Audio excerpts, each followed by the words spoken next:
Welcome back. You're watching News9 Live with me, Neha Khanna. In this segment, we're going to focus on a country that has been under siege for close to a week now.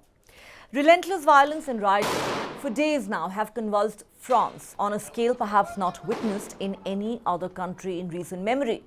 Now, the grandmother of the 17-year-old boy, Nahel Merzouk, who was shot dead by a police officer in the Paris suburb of Nanterre last week, has called for an end to the violence and appealed for calm. The grandmother, Nadia, has said, "They should not damage the schools, not break the buses. It's the moms who take the buses." Ever since the teenager, who was of African descent, was fatally shot by the police, a spiral of violence and unrest has engulfed France, spreading from the Paris suburb to where the shooting happened to capital Paris, and soon it spread across France like an uncontrollable wildfire. Schools have been vandalized, scores of police stations attacked, hundreds of buses and cars set on fire, thousands of shops looted. More than 45,000 security forces have been deployed across the country.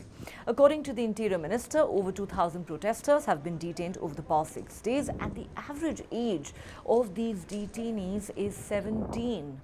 French President Emmanuel Macron, who has called the teens' killing unforgivable but also strongly condemned the violence, now says he will soon launch a procedure to understand deeply the cause of the unrest that has wreaked havoc across the country. Macron is meeting the president of the French lower and upper houses on Tuesday. He'll meet the 220 mayors across France who have been dealing with the violence. On Sunday, the violence touched a new low when the home of a Paris suburb mayor was attacked. Vincent Jeanbrun, who called it an assassination attempt on his family, said while he was at the city hall, some people rammed their car into his house and then set it on fire. His wife and 2 young children were sleeping at the time. The wife and one of the children were injured as they tried to escape the attackers. The mayor said he had no words strong enough to describe his emotion towards the horror of that night. The teenager's killing has reignited a debate on policing in the marginalized communities of France and raised questions over whether race was a factor in his shooting.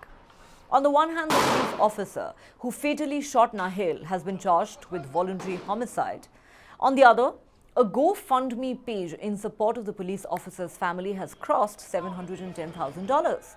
The page was started by a far-right TV pundit and claims the policeman only did his job and is now paying a hard price for it. The protests, the worst France has seen in years, have even spread to the other European nations of Switzerland and Belgium.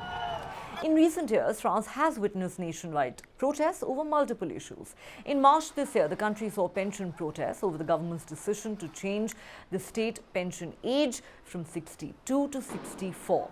Some of those protests turned violent as Paris witnessed clashes between the police and the protesters. In 2018, France witnessed what came to be known as the Yellow Vest movement.